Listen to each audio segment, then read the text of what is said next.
Welcome to the Oxygen Advantage co-hosting podcast, Robin. Thank you so much. It's nice to be here.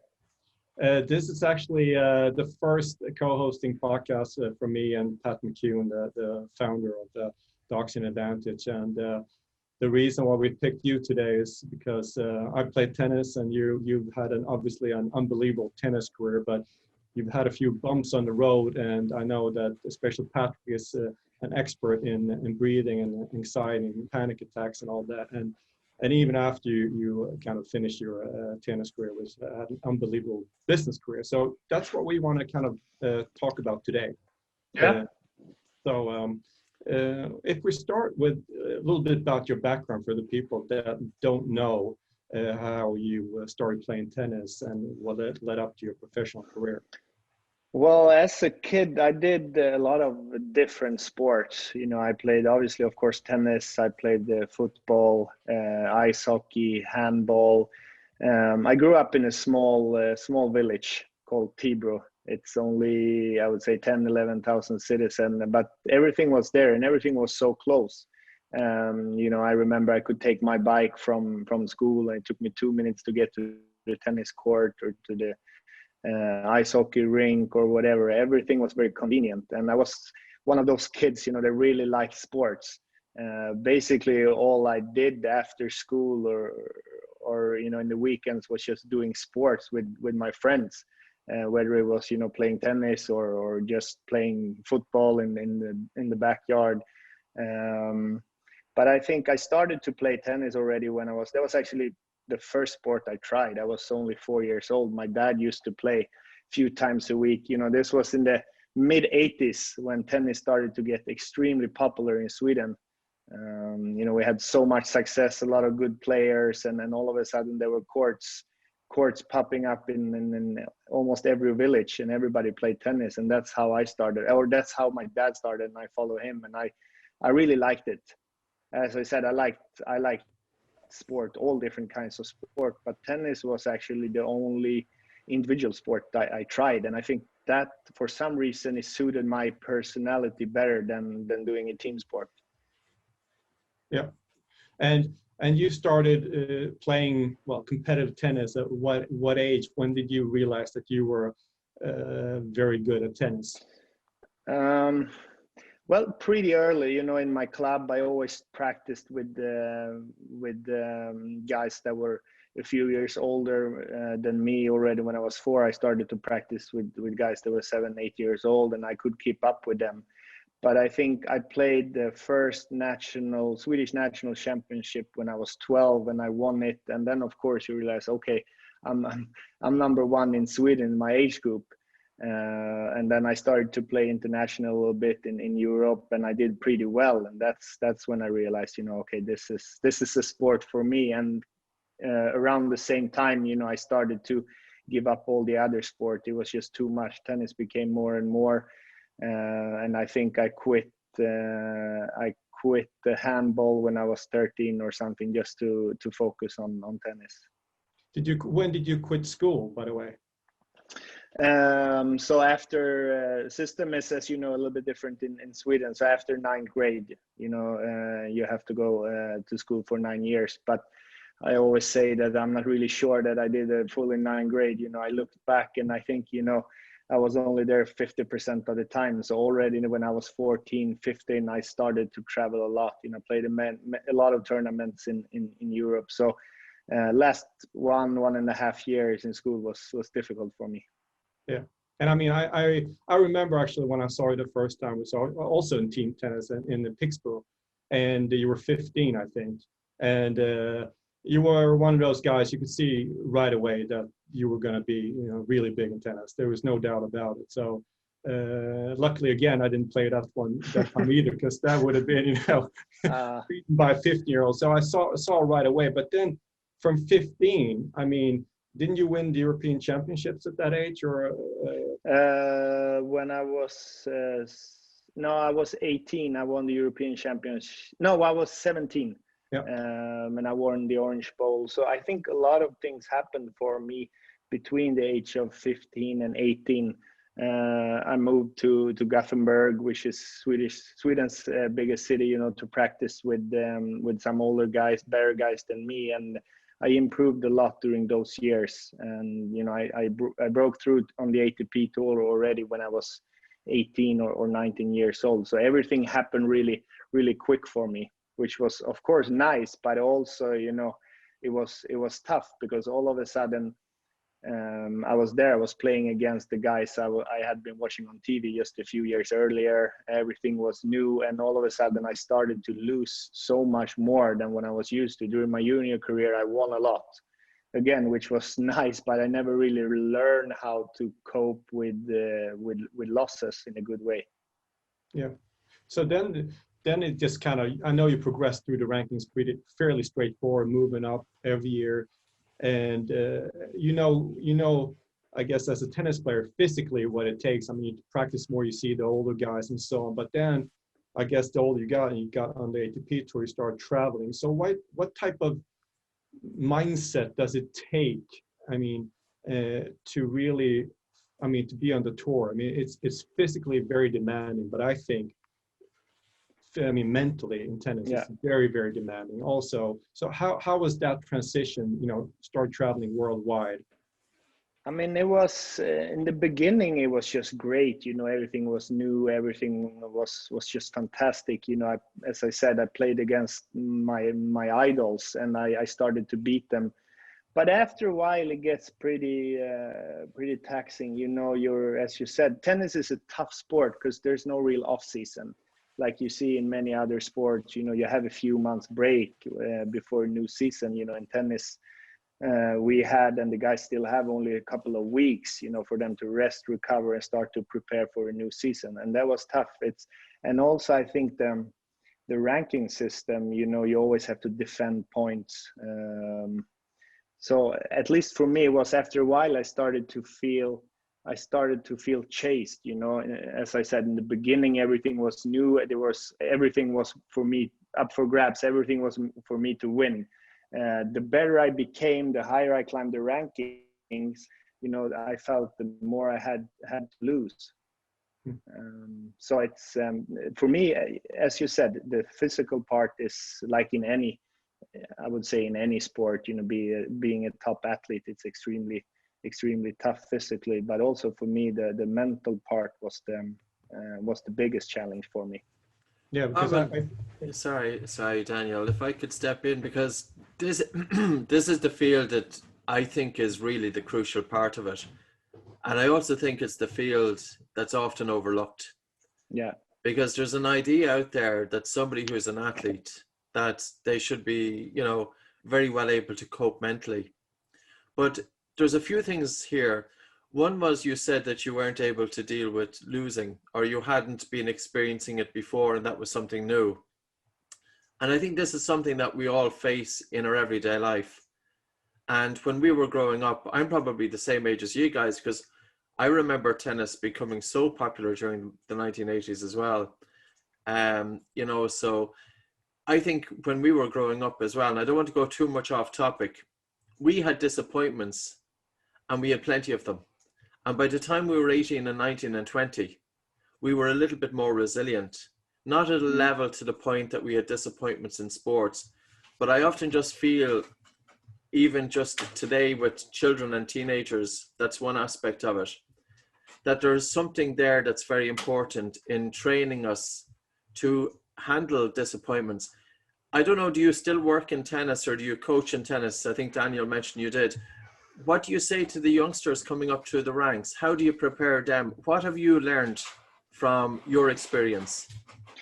I mean, for me, as you said, you know, I had, as traveling professional, you know, I had a team with me. I had a really good physical coach, a tennis trainer. I knew exactly what to eat, how to train, when to rest physically. But no one really told me, like, how do you deal with all this mentally? You know, I went to a few sports psychologists, but everything was so focused on how do you perform, how do you, to make you perform even more. And that was not my problem. I always played my best tennis under pressure, but what was really difficult for me was to try to not mix myself as a person with me as a tennis player. You know, I remember when I played well, I felt great, life was great, you know, but if I lost a few matches, I felt like a terrible person. You know, and now a few years later, you know, after I retire, I look back and I see, why did I care so much? It was just hitting a yellow ball over a net. But to me, it was so difficult. To me, that was really all that matters. And I think in one way it's good, because it took me a long way. You know, I never had any problems training hard. I never had any, you know, I did all the sacrifices. I would do anything just to become a better tennis player.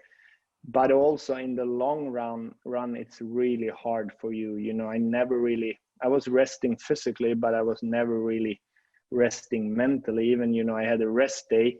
I could be laying on the couch, you know, resting physically, but I was thinking about next match, next practice. Oh, what would happen? You know, next week I have a semifinals to defend. What would happen if I lose first round? I will go down from number 5 to number 6 in the world. You know, it was always this. I think if I would do it again, I would try to maybe focus on something else than just to have something else in my life apart from tennis. You know, for me, my whole life basically was tennis. You know, every decision I took was based on, is this good or bad for my tennis? And I think that's the way also I've been told that you have to be as a professional. I think, you know, in tennis and in many sports, you know, it's just that the one who trains hardest, the one who can train an extra hour, an extra day, do a little bit more is rewarded. You never really reward someone that says, okay, this is okay, you know, I need some rest. But that's and a great it response. works. Yeah, it works short time. But for me, you know, playing as a professional, a career is, even though it's pretty short, it's still, you know, at least 10, 15 years. And it's tough if you're gonna keep it that way for so many years. Yeah. How do you, I mean, like you said, you have everything with the physical part, when to recover, everybody knows that and so on, but the mental part, so you were always on, even from a young age, always on mentally. Yeah. They're always drained mentally. Physically, I think most people can handle the burden. Most, I mean, if you get injured, you rest, but mind, plus you don't, this was maybe 2005, 2010, that, how did you ever get exposed to somebody talking to you about breathing methods, how to sleep, even mindfulness at that stage, anything like that to kind of? Nothing. No. I mean, of course, everybody said, okay, sleeping is good. I understand that sleeping is good, but that's basically it. I think a lot of things happened in the last, you know, maybe 5 years. And not only in sports, you know, I have a lot of friends that worked really hard. They're successful people, and you know, it doesn't really matter if you work in another field or if you're an athlete. You know, it's the same thing. You know, if you don't get the proper recovery, sooner or later you will find yourself in a really difficult situation, I think. But do you think you could have been as good as you were, because you were on your way to winning Grand Slams? You had 2 Grand Slam finals in maybe the toughest tournament, the French Open. To you, tennis is only a yellow ball, and only to have, you know, distance to tennis and still be so good. Everything is focused around tennis. So can you have both ways? Can you be it's a good question. I'd really like to think so. You know, I think that when you're on court, when you're playing a match, or when you train, you always have to be there 100%, give it 100%. But the really difficult part is to know how to switch on and switch off during matches or after matches, you know, between practices. And I really never found a way to do that. Not that I was really looking for it, because in my whole career, I was just, you know, all the obstacles, all the and the setbacks I had, you know, I was able to get over them by just pushing a little bit harder, and it worked for many years. But it was just that all of a sudden it didn't work anymore. And when I look back, you know, it feels like this happened to me, you know, in 1 or 2 days. But now looking back, I can see that I was not feeling good for the last, you know, probably 2-3 years of my career. But if someone would have asked me back then, how do you feel? I would say, I feel great. And I would honestly mean it. And so I was really, you know, I never really listened to my body. You know, I wasn't taking any notice about the signals my body gave me. And I was just pushing harder and harder. And then all of a sudden it was just, you know, I just couldn't do it anymore. And that is amazing, because the last 2 or 3 years, especially last year, is when you played, the last year, the best tennis. I mean, yeah, but I thought I felt great. You know, yeah. It's just now I feel like, okay, I wasn't feeling good at all. But you know, you get so good at just pushing away all the symptoms, and I was just looking forward all the time. Yeah. So yeah, Robin, I think it is something with the human mind in terms of when we're overthinking, and it's certainly something that's going to be with perfectionist tendencies and type A personalities and high achievers. And it's okay to be thinking a lot, but I think you put it there that we really need to be able to switch off. Yeah. And it's not just by switching off by taking on another hobby, because that's only changing one distraction for another. Yeah. But it's actually observing the mind. But even using, for example, I came across breathwork 20 years ago, and for me, it totally changed my life, because I had a racing mind. Most people have a racing mind. You never openly tell people that you have a racing mind. No. But I remember just I was focusing on my breathing and changing my breathing as well, breathing through the nose, breathing light, breathing slow, breathing deep. And it helped to bring a calmness. And really where it helped was with my sleep. And I think part of the reason that I had a racing mind was because of two things. One was I was mouth breathing during sleep every night. I had an undiagnosed sleep disorder. I was waking up tired. But the second was I had faster upper chest breathing. And I see this even in elite athletes. Yeah. And it's not being addressed. And I think the funny thing here is, you mentioned you had a nutritionist, you have a strength and conditioning coach, you have a full team of people around you. And even when it talked with headspace, maybe a psychologist is talking about how to keep going better and better and better. Exactly. But exactly. how not, we need to be able to create that space. And we also need to be able to train the brain that we want to focus upon what we want to focus on. Yeah. Timothy Galloway wrote a great book. It's really amazing that it didn't get into tennis, because I know he wrote a book on the inner game of golf back in 1973. And he wrote a book on the inner game of tennis. And it would have been in the late 70s. And I read that book just a few years ago. And it's all about putting the critical mind aside so that the real energy can come out. And that's what we need to, that tool. But that's something I suppose we learn with practice. It's starting to come out there now. But in terms of breathing and the power of it, in being able to improve sleep quality, and the elephant in the room here with sleep is breathing through the nose. People will talk about sleep hygiene and make sure your room is dark and make sure that everything is sound and don't be looking at your mobile phone and wear blue light filter glasses and all this. Nasal breathing is without a shadow of the doubt. And I would say that anybody who wakes up with a dry mouth in the morning, they're not likely to wake up feeling refreshed, and they're more likely to be having snoring and obstructive sleep apnea.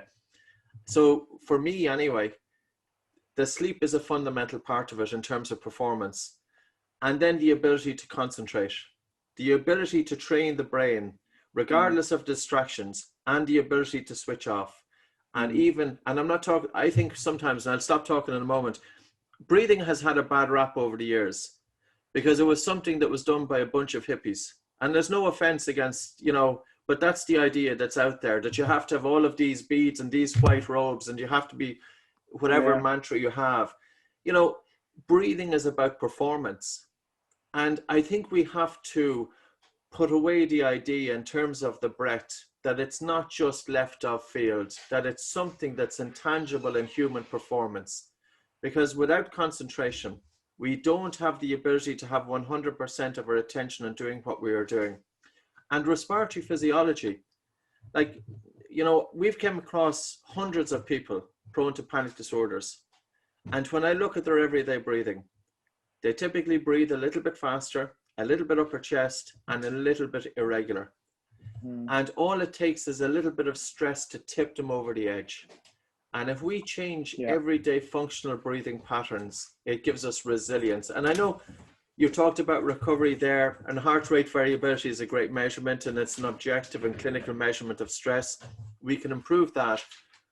But I still think, or the question that I'm going to put to you is, are people really looking at breathing now? Has it started to come into the domain of high performance in sports? I think all these type of things has starting to come in the last few years, and breathing is one of the things, but it takes time. For some reason, it's more difficult for athletes and people to think or to incorporate these things into their daily training regime. You know, if there's a new exercise in the gym, everybody would try it the next day. This takes longer, and I don't know if there's also, I think there's still, even though it's better, I think there's still about a little stigma about speaking about how you feel mentally, like mental health and everything. But since more and more people all around the world, not only athletes, is struggling with this, you know, people are starting to speak about it more, which is great, I think. Robin, you know, because when I felt bad, you know, in the beginning, of course, I thought, you know, I was going crazy. But then after a while, I realized this is, even though it's in one way mentally, it's so physically. My whole body was just, you know, upside down. And you know, when I realized that, you know, I had so many injuries, and this was you know, in one way one of all the other injuries, it was just feeling a little bit different. It was easier for me to handle everything. I wonder, should we, sorry, Daniel, I'm cutting I was across just going to you ask you a question, Robin. I mean, in 2011, when you played your last match, I mean, if somebody had come to you at that point, and I know you won Swedish Open, you crushed everybody and said, well, you need to take a step back. You need to focus on recovery, your sleep, your whole regimen needs to be completely revised because it's not good for you. Would there have been a way to reach somebody like you? Like if you move up 10 years now and talk to the number 5 in the world, is there a way to reach that person before the fact? I don't think I would have listened. You know, I traveled with the fitness coach, and he was basically the only one speaking to me a little bit about this, but it must have been extremely difficult for him to reach out to me. You know, I just wouldn't listen. I would say, you know, I don't have time for recovery. Yeah. That would probably be my response. And you know, I think that throughout the years, it got a little bit worse and worse every year, but really slow. So I didn't really notice it. You know, and I would probably tell them like, yeah, I know I will, after my career, I will rest a lot. And sometimes, you know, when I played, that's how I felt. You know, I was 26, 28, 27, 28. And I was thinking, okay, I was playing my best tennis. I was number 4 in the world. And I found myself sometimes, you know, thinking that how many years more do I have to do this? You know, I was thinking, okay, when does normally a player retire? Oh, okay, 34, 35. Okay, keep going another 6-7 years. I didn't really like it. And also, you know, I felt really guilty about it because as a kid growing up, my biggest dream was to be a professional tennis player, and an even bigger dream was to be a top player in the world, playing Grand Slam finals. And I was there, and I felt that, you know, I was not happy. It was nothing near what I had expected, and you know, I think in one way that made everything a little bit worse. Yeah, that's amazing, Daniel. And Robin, thanks very much for being so forthright. I think sometimes that's human nature. We put so much pressure on ourselves, and it's because we're setting everything into the future that we are here, but we want to be over there. And we're putting all of our resources to getting to that goal. And once we reach the goal, we have it. It still can lead to some disappointment. But I think, Daniel, your question earlier on, I think it's because the wording is wrong. That if somebody was to approach Robin when he was 20 years of age or 18 and say, you need to be recovering, we can kind of understand it, can't we? But maybe if somebody was to approach Robin and say, Robin, I need to improve your breathing. I need to improve your focus and your concentration. In other words, as opposed to, because I don't think as men we want to admit that we have a racing mind. We go down to the pub when we have a racing mind. You know, 10 or 11 pints of Guinness soon gets rid of a racing mind. Yeah. It doesn't deal with the issue, but both men and female, we have our own ways of dealing with it. And a lot of people will resort to self-medication to deal with a racing mind. However, the very issues that are causing a racing mind are also impacting mental performance in terms of concentration, attention, and focus and resilience. And I think that's where we need to be going. And it was like, there was Scott McGee is a sergeant from Santa Monica, really great guy. And he's a SWAT. So he's well up in terms of in police force. And he talked about he'd love to be bringing mindfulness into the police department. And I was saying, Scott, whatever you do, don't call it mindfulness. You call it anything other than that. Does that make sense? So it's really about framing it and reframing it to get it out there. Yeah, if someone would have come up to me and said, you should try this, I'm pretty sure you would become a better tennis player. At least I would give it a try and to see. And again, I didn't realize I had a racing mind or that I was anxious, because you kind of get used to it. I didn't know how should I feel, what's good, what's normal, what's bad. I didn't really know. And I was, as you said, I was so far ahead in my mind, straight after a match, I was thinking about next match, next practice, and it becomes, you can live like that for a short period of time, no problem. But when you have that day after day, year after year, and with no real recovery or rest, that's when it become really dangerous, I think. Yeah. So you had that 2011, you played your last match, and that's almost 10 years ago. Yeah. So now it's very, very interesting because how did you recover? And I know you gotten into like a lot of business. I mean, Stockholm Open director, coaching, Davis Cup captain, your own company, RS Tennis. So you got even more things, so to speak, going on today in a way. So how is that transition? What happened from 2011 up to today, so to speak? I mean, in the beginning, I was feeling so bad, so sick. I during my career, I got pretty used to having pains and aches and everything, but this was just something different.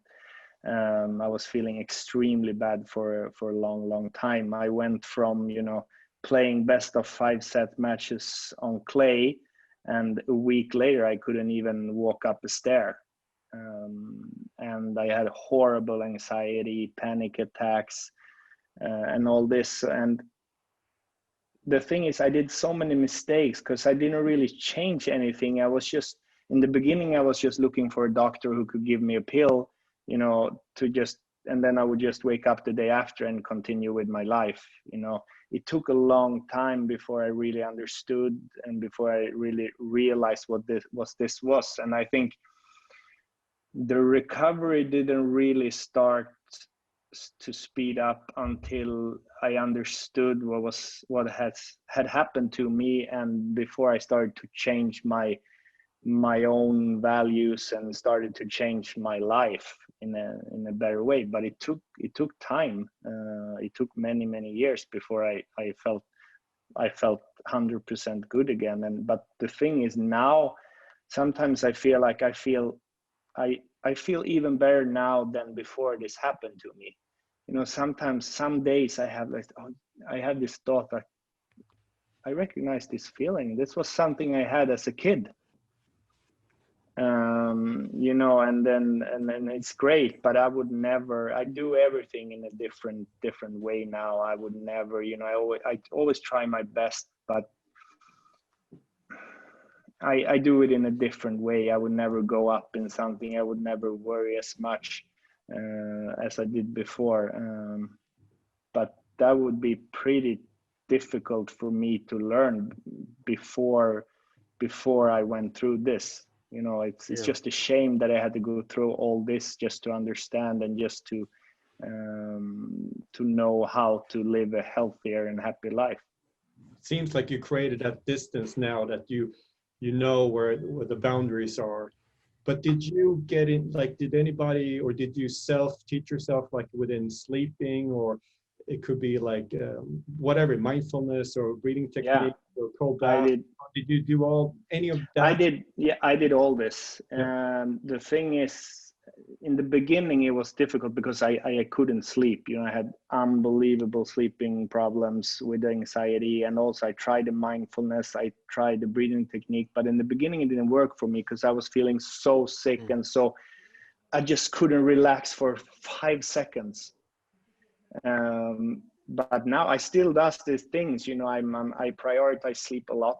I do the breathing exercises, I do mindfulness, and now I really feel it helps a lot. I get kind of addicted to it, and it started to help me after, you know, 1 or 2 years. You know, when I started to feel a little bit better, at least good enough, you know, I could relax, I could lay down for 10 minutes and really do it.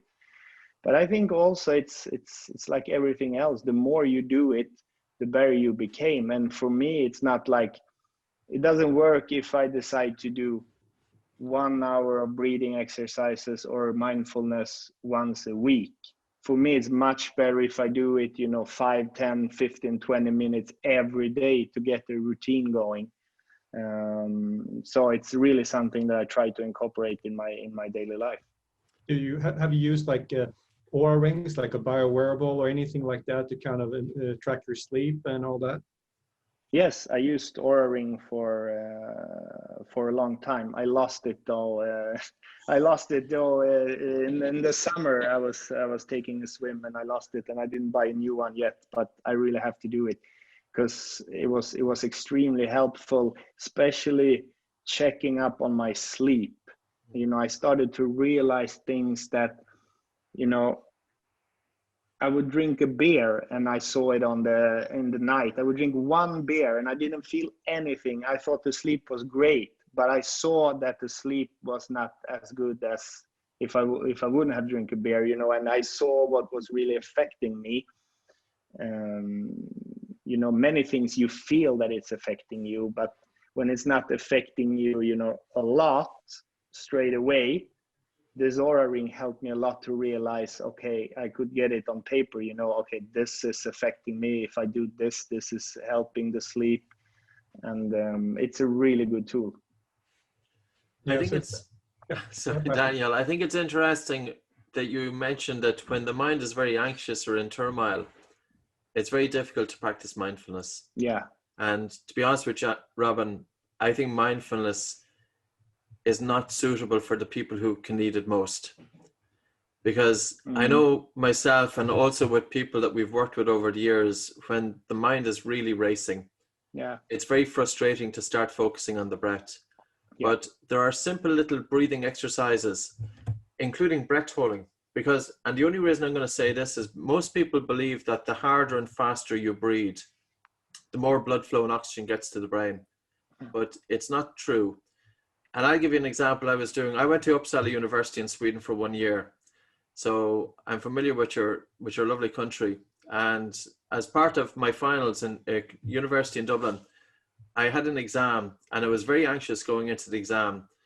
And I went for a walk for 2 minutes and I started taking these full big breaths because I thought it was going to calm me down. So I went into the exam hall. I was completely spaced out and lightheaded. It was the wrong thing to do. And if I was to do it again, because I can imagine the amount of people, because there is an idea out there, not all breathing exercises are the same. And a lot of people are teaching breathing exercises, and the exercises have no basis in physiology. And I've made plenty of mistakes. With breathing exercises, there's a lot of depth to it too, but there are simple tools, even by breathing in, breathing out, and holding the nose for a few seconds, breathing normally, holding the nose, breathing normally. And other ways would be, say, cupping hands to pull carbon dioxide, to bring carbon dioxide up in the lungs, to increase it in the blood, to improve blood flow to the brain. Because I think we need to calm the central nervous system, which is the brain. Yeah. And we can do that by improving blood flow to the brain. But we don't do that by breathing hard and fast. So yeah, it must be very frustrating when somebody has got a racing mind and is in a state of anxiety, and they are told to do mindfulness, because it must be absolutely impossible to do unless the respiratory physiology is addressed. You know, I think we have to go a lot deeper with this in terms of the application of breathing. I really do, yeah. So Robin, how do you in your business now, because have you brought, I mean, obviously to some extent your business, I mean, tennis mindset into business? I mean, tennis players seem to have a good mindset for that. So, but how do you keep your boundaries now, like with your background, so you don't get that tunnel vision of just, you know, working 15-hour days? Because I know you got a lot of things going on. So how do you incorporate your recovery habits into your daily life now? I mean, it's not that difficult, because, you know, even if I feel better now than in a long time, I would say that, you know, I just couldn't do it. You know, I just feel like it's not worth it to work 15, 16 hours a day. And I really try not to compete with others. You know, I always try to only compete with myself. And you know, one good thing that really works for me is to say that, okay, what can I do? I can only do my best. And then there's not up to me. You know, I can always try my best in every situation. And if it works, great. And sometimes it doesn't work. Okay, I will always get another chance. It's just a matter of not trying to take everything, every little detail, every small thing as serious as I did as a player. You know, you can still do a really good job, and sometimes, most of the times, an even better job. So doesn't it go back to what you said initially, that which is very, very, very difficult, to be 100% on the court during practice and during matches, and then try to switch off, especially mentally, off court? But that is, like you said, that is very easy to say.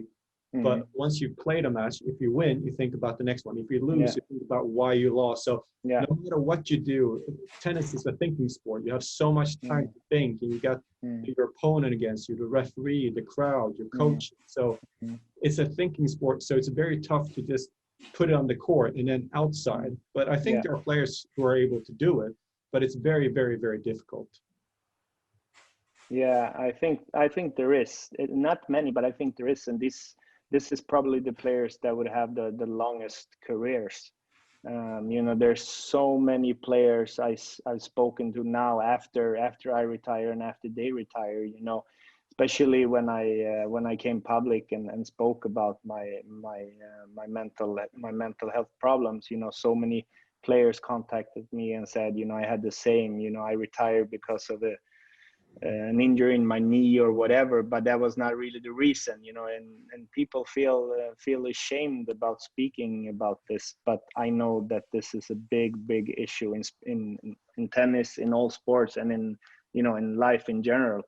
I think this is one of the biggest health problems we're facing in the future. Well, Robin, I think it's a fault of Western education, and I'll tell you why. Because society puts so much emphasis on thinking. And we go to school to learn how to think, to break information into tiny pieces, to reason. We are taught and trained how to think, but we are not taught how to stop thinking. You know, it's okay developing the mind into a sharp analytical tool. And there's no question that there is a time to think, but there is also a time to stop thinking. There is a time to plan, and there is a time to stop thinking. And I would also say there's a time to feel. Yes. You know, to stop and feel and not always think, you know, because sometimes when you just stop and you know, try to stop the brain, and instead of focus on what you think, focus on what you feel. So many times you have the answer. The answer is not in your head. The answer is inside your body and your feelings. So do you bring, because you said that earlier on when you were younger, that you thought you felt okay, but you didn't know what was going on in the body. Do you bring your attention into your body now? Yes, every day. Every day. Do you hold it? Is it something that you do as part of your everyday life, or is it something that you do formally? No, I do it, you know, sometimes there's a few times a day, but you know, I always, I would say 99% of the days I wake up, you know, a few years ago, I realized what's the first thing I did when waking up. You know, I reach for my phone, I turn the alarm off, and then I start scrolling Instagram or the news or whatever. And I realized, no, I should not do that. You know, I should take 15 minutes every morning to do the breathing exercises, to do the mindfulness, before I get up and reach for my phone or whatever. And you know, in the beginning I didn't feel much difference, but after a while you kind of get into it, and now it's just, you know, I love to do it. And I don't even feel the urge to reach for my phone anymore. But it won't happen overnight. You know, it takes a while. You have to be persistent. You have to do it, you know, give it a month or two, do it every day. It might be really hard in the beginning, but the reward is really good. I would agree with you. And I think as well, maybe people starting off, they might find it a little bit challenging trying to bring their attention into their complete body, but maybe just to close their eyes and to put their hand out in front of them and just to feel what sensations in a small body part and just hold their attention there, because it's a great way of getting our attention out of the mind and quietening the mind.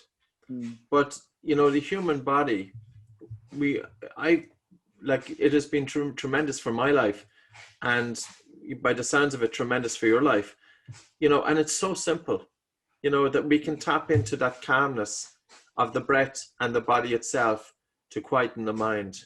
And it creates great space that by training the brain and by reducing the incessant and repetitive thinking, because there is a time to think, but there is a time when thinking becomes absolutely useless and harmful and damaging.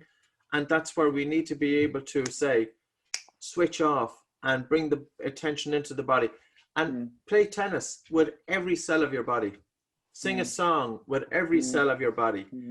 As human beings, we often feel that our head is different to the body, and we need to be able to disperse that energy. Yeah, that is great.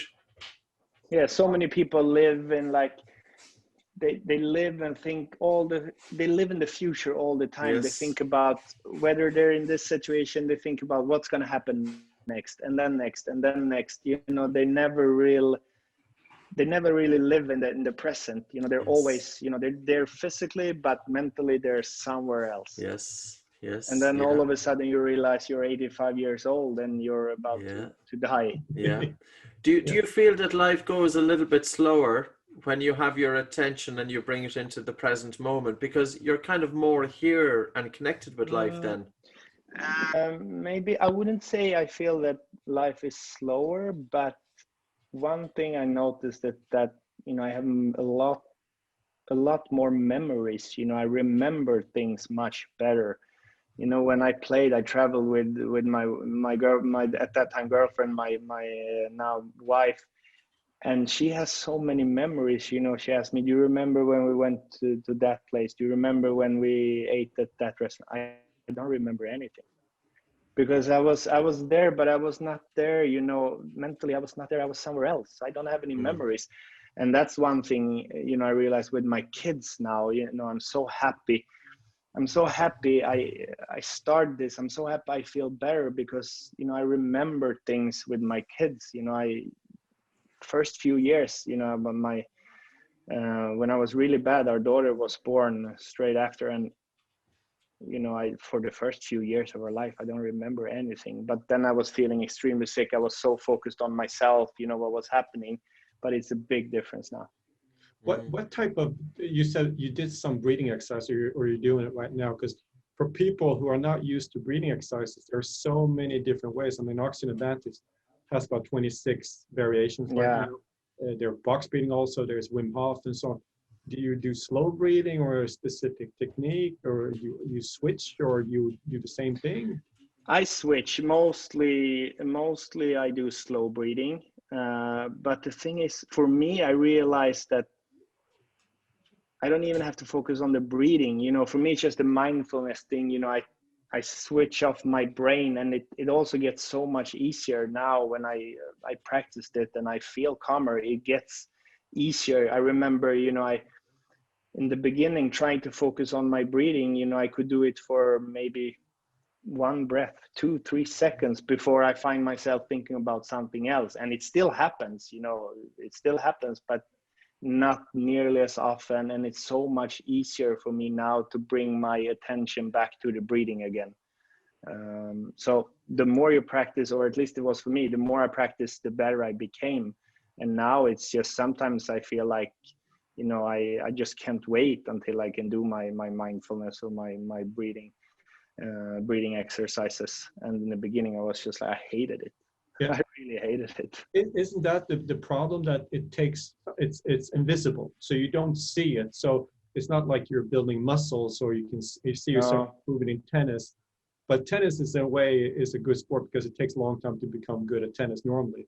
But you want to do the breathing exercise, and you want to feel good right away, 2 seconds later. Yeah. When you hear slow breathing is great, but ironically, when you're trying to relax, it could actually activate your sympathetic nervous system, making it worse. So all these things, it seems like you crossed that line, that it takes a few months to get into it, but now it's just second nature for you. Yeah, it gets easier. You know, like everything you practice on, with time it gets easier and you become better. But I would never even start it if I wouldn't feeling that sick for such a long time. You know, I went to all the doctors, no one could help me. You know, the only thing that really helped, the only thing a doctor helped me with, they gave me like Xanax. And of course, it helped 20 minutes after. I feel much better, but I realized, okay, this is not the long sustainable solution to this. But apart from that, you know, no one could. That was also frustrating. No doctor in the world could really help me. You know, I was just hoping in the beginning, as I said, I was just hoping for someone that could give me a pill, and then I was feeling perfect again. But as time went on, you know, I realized that this is gonna take time, and I will let it take time also. Yeah. Yeah, so Rob. Nobody really said anything to you in those years to really focus on breathing. I mean, sleep is kind of like the basic. I mean, most people understand that you need to sleep, but they're very tightly connected. If you don't sleep properly, you don't sleep properly, you don't breathe properly, and the emotions connected with that. So there's like a triangle there. But there was no doctor who kind of explained that to you in detail on what to do. No. I think it's only starting to happen, Daniel. Yeah. We see it in breathing, and the year 2020, something amazing has happened. I really do. Sleep, sorry. I have one of my dogs is after coming up the stairs. So I do have a separate office space, but trying to keep the doors closed down below is a different story. But yeah, sleep was becoming a hot topic 5 years ago. And breathing now is really, really good out there. And I find it amazing. Like, as Daniel said, you know, there are so many different breathing exercises. If we want to upregulate, there's exercise. If we want to downregulate, there's exercise. If we want to calm the mind, there's exercises. Like the slow breathing, of course, is brilliant. You know, even down to 6 breaths per minute to stimulate the vagus nerve and improve heart rate variability. But looking at breathing to improve blood flow, because I remember, I don't know if you experienced cold hands. That used to be something that I always experienced. And cold hands is something that's very common in people who have slightly faster and upper chest breathing. And I remember I came across, of course, breathing just for my own health. I read it in a newspaper article in 1998, and I practiced slowing down my breathing, but I practiced breathing less air. Because if you breathe less air, carbon dioxide increases in the blood, and that opens up blood flow. But I was able to bring temperature, a warmth into my hands, and I'd increased watery saliva. And straight away then, after a while then, there was another exercise I found to open up my nose, and it worked. And I couldn't believe this, because I always thought breathing was take the full big breath, or, what you often are told, or what people hear, you hear people say. But I never realized that you could open up airways and do things like that. And the one thing that I will come back to, I taped my mouth that night back in 1998, taped my mouth closed. And I wore breathe right strips over my nose. And the first morning I woke up, and I was kind of getting used to it. It was the second morning I woke up. I repeated taping my mouth again that night. I used 3M 1-inch micropore tape. That was at the time. And I woke up, it was the best night's sleep I had in 15 years. And nobody told me to breathe through my nose. And I think it was because maybe I, like many others, we were in that state of constant sympathetic drive, constant fight or flight. And society does. Like, I feel sorry for the kids growing up here. There's a load of pressures. You as a tennis player, like, that's a huge psychological pressure that's putting on. And the thing, when I'm nearly 50 years of age, the one thing what happens when you're hitting 50, you don't give a damn, honestly. And you don't give a damn what people think. And there's a great freedom in that as well, Yeah. And there is things that you spoke about earlier as well, that you get out of bed, and one thing that you might be doing is looking at your Instagram. And can you imagine the number of youngsters and 20-year-olds, and they're surrendering all of their attention to a social media platform. And the most beneficial thing that they could be doing in the world is, don't surrender all of your attention. Don't give your time to these big platforms. Bring some of your attention inwards. Bring it inwards, because there's an intelligence going on in the human body that we need to be connecting with.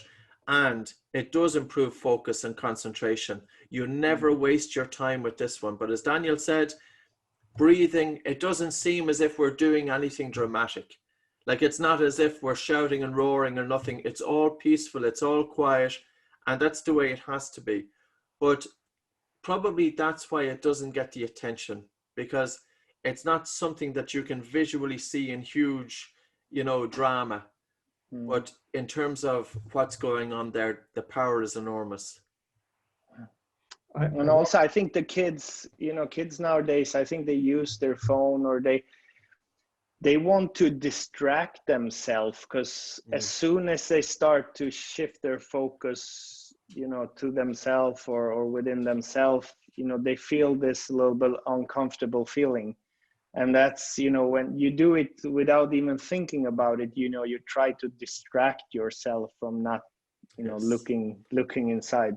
Yeah, I think so too. And I suppose, most thoughts are, up to 90% are subconscious thoughts, and you do it without even thinking about it. So really you need to go back and, like, it's all to do with your habits if you want to change that. So you can see it everywhere. Like, if you told somebody 20 years ago that people would go with their cell phones all the time, you wouldn't believe it. But now it's just normal. So it's you don't see it because it takes so many years to change, so to speak.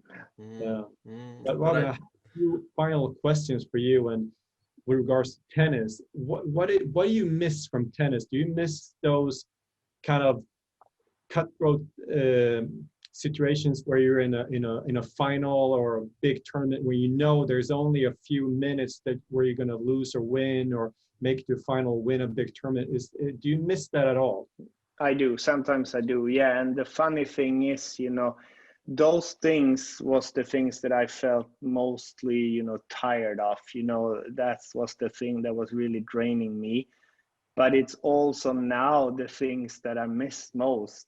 So it makes me kind of think that, this is not dangerous. It's not unhealthy to feel pressure on and off sometimes. I think we're humans, we're built for it. It's just that when it happens every day, throughout the whole year, and then year after year, that's when it becomes bad for you. But it's difficult, the things I experienced during my tennis career. It's difficult to get those feelings going in on a full stadium, playing a Grand Slam final in front of 15,000-20,000 people and many millions of people watching on TV. It's difficult in a regular life, so to say, to get those feelings. And then, of course, sometimes I miss them a lot. Is it that the paradox that you miss those pressure situations, and that's what gets you? Because the whole key is you can't switch on and off. You can't have them all the time. Exactly. Because, it's the pressure is too high. But at the same time, that is what you live for. I mean, so it's the paradox of and I miss tennis for that reason as well, even at the level I played at. So I can actually relate to that. So but the thing is, it doesn't really matter. At least for me, I wasn't more nervous playing a Grand Slam final compared to what I was playing a quarterfinals in a regular tournament in Sweden when I was 12 years old. It was the same feelings. So it doesn't really matter what level you're at. It's just those feelings is why I love sports. But it's difficult, and tennis has a problem there, as we spoke about earlier. There's no real off season. There's no room for players to really rest. There's just tournaments for 11 months. They have 1 month where they can maybe rest for 1 or 2 weeks, then they have to train again. It's just, it's a problem for the sport. And I think, with shortening the season, I think we will see, of course, a lot less injuries, and we will also see better tennis. Yeah. But do you also think that this experience has helped you in many ways? Because now in business, like many in your age would just go all in on everything, and I want to do this, I want to do that, and not stop to think, because they're in business. It's really no difference in tennis to some degree.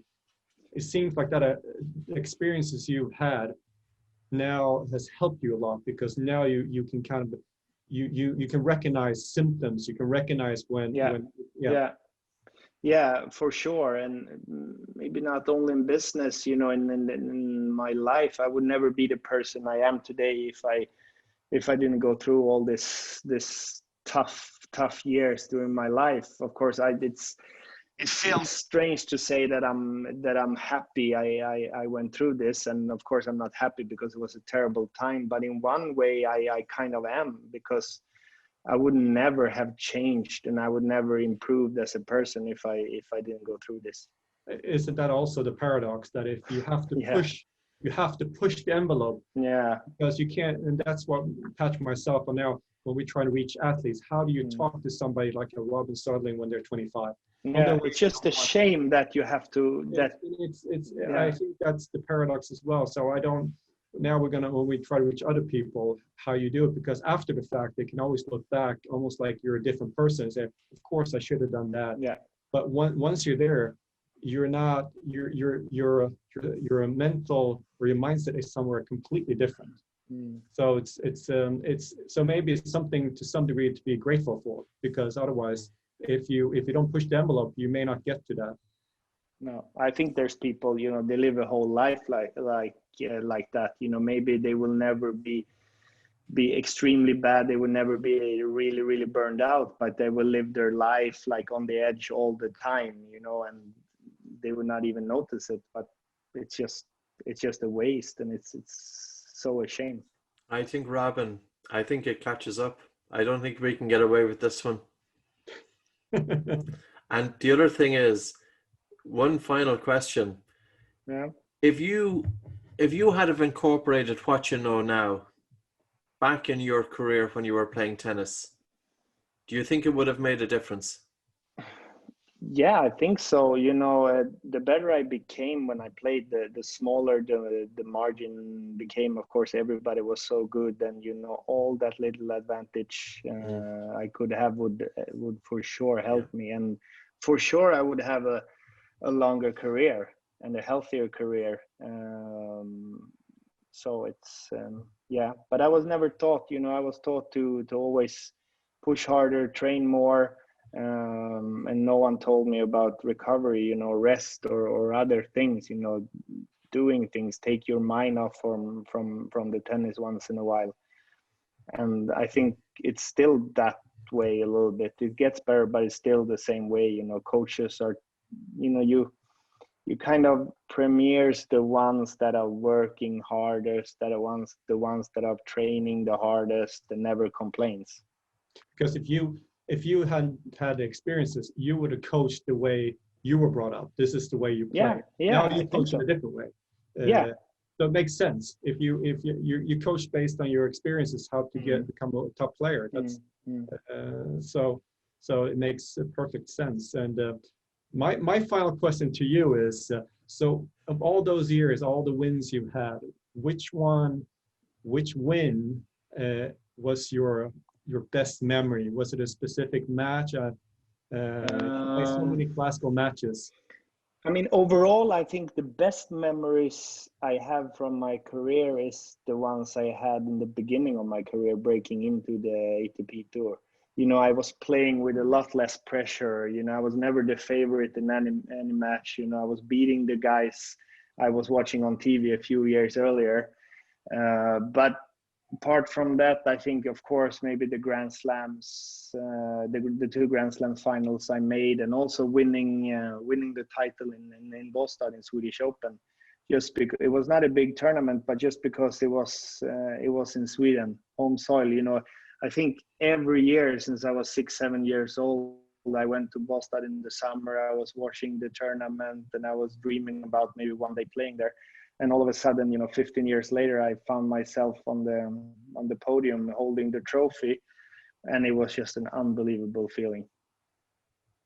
Well, yeah, I can't imagine. Unbelievable career. So I am very happy we could do this, and a really good response. And I hope this could help other tennis players, but not only tennis players, but any sports players. Yeah. There's no doubt that this is coming to the surface a lot in the US as well, in NFL, and also in Premier League, and also in the corporate world. So this is a generic problem. So I think your responses were fantastic. So I think people need to be able to look back before the fact. Hopefully, and that's why I choose to speak about it. You know, to me, I really don't want to speak about it, but I know how bad I felt. I know how hard it is. And, you know, to me, if someone would have told me, some other athlete, if I would have someone to speak to, it would have made everything so much easier. You know, that's why I decided to speak up about it. And hopefully if I could help just one player or one athlete or just one person, you know, it's more than enough for me. Great. I'm done with my questions. We will leave it at that. And I think that was a great final closure. So thanks very much, Robin. Cool. Thank you, guys. Thank you. It was nice speaking to you.